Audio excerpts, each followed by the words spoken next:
Welcome back to World Crisis Radio. Concerning speculation and how this bears on the euro, in the U.S. this past week, we've had some indictments finally of some of the speculators of the 2008-2009 oil boom and bust, and how they did this, right? They used the cash market to drive it up and down, mainly up, and then they had futures and other derivatives that they used to actually cash in on their speculation. So there's some awareness that speculation played the big role, right? Because it went from 60 to 150 and then down to 35 to 40. And what the hell was that? Speculation, not supply and demand. Nothing to do with underlying economic consumption of oil. Right now, coffee is at a 34-year high, and we had on a number of financial broadcasts this week experts in the coffee market saying, why is this happening? The supply of coffee has never been greater.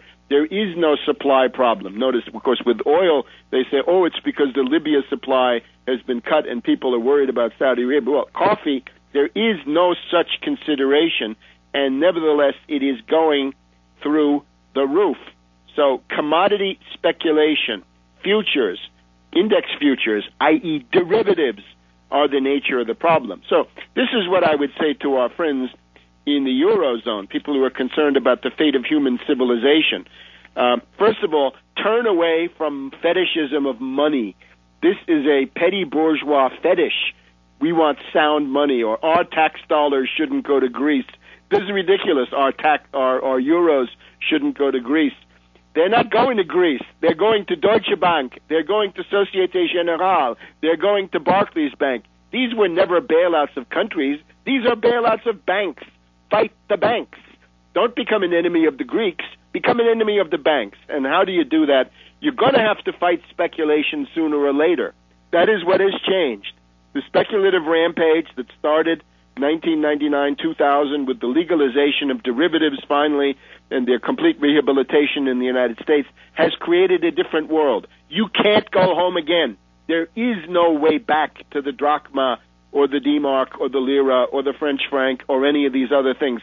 This is an illusion. It is a petty bourgeois pipe dream. It's a utopia. You've got to fight speculation. Why not now lift and shift?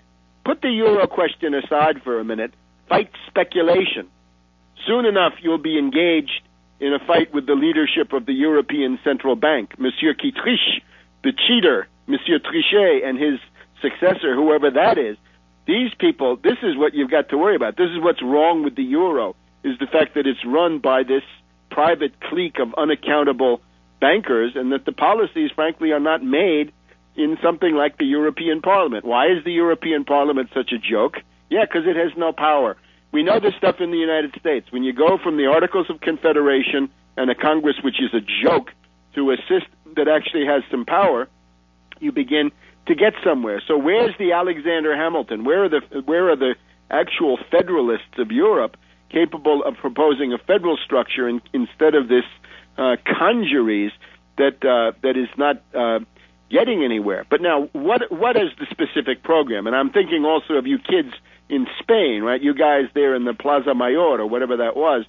What are you going to do? What are your demands? Well, it ought to be clear, first of all. Fight speculation.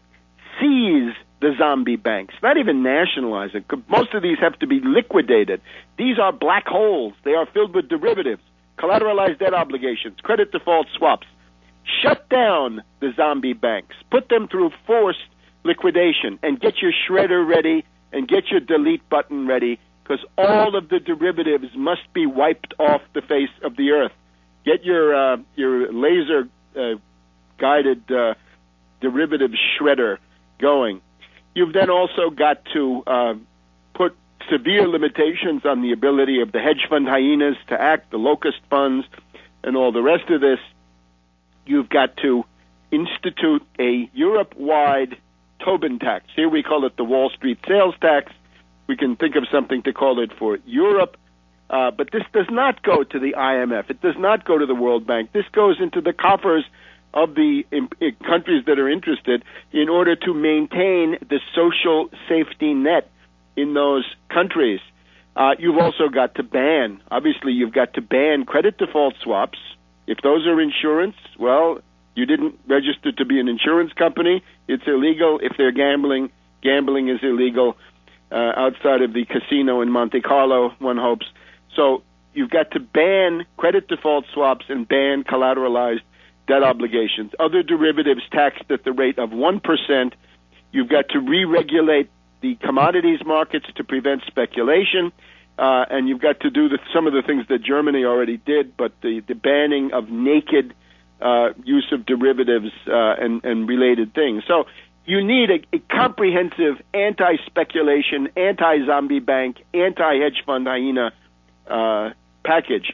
And instead we see people running away. They're saying, yeah, Goldman Sachs is attacking the euro, but we're not going to fight. We're going to be petty bourgeois opportunists, and we're going to essentially align with what is fundamentally a right-wing demand. You know, we want sound money, hard money. Wait a minute. Most of you guys have more debts than you have wealth. You want to deflate the currency when you have people who have more debts, then they're going to be the losers.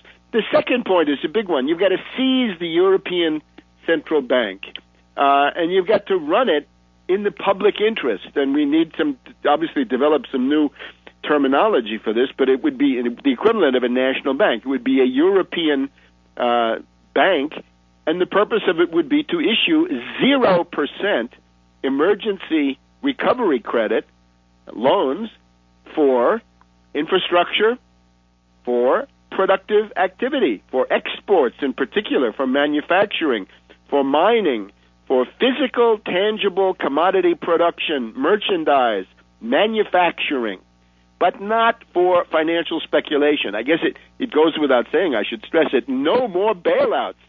If there's a bailout fund, seize the bailout fund, right, that European Solidarity Fund, the $1 trillion or 1 trillion euros that's in there.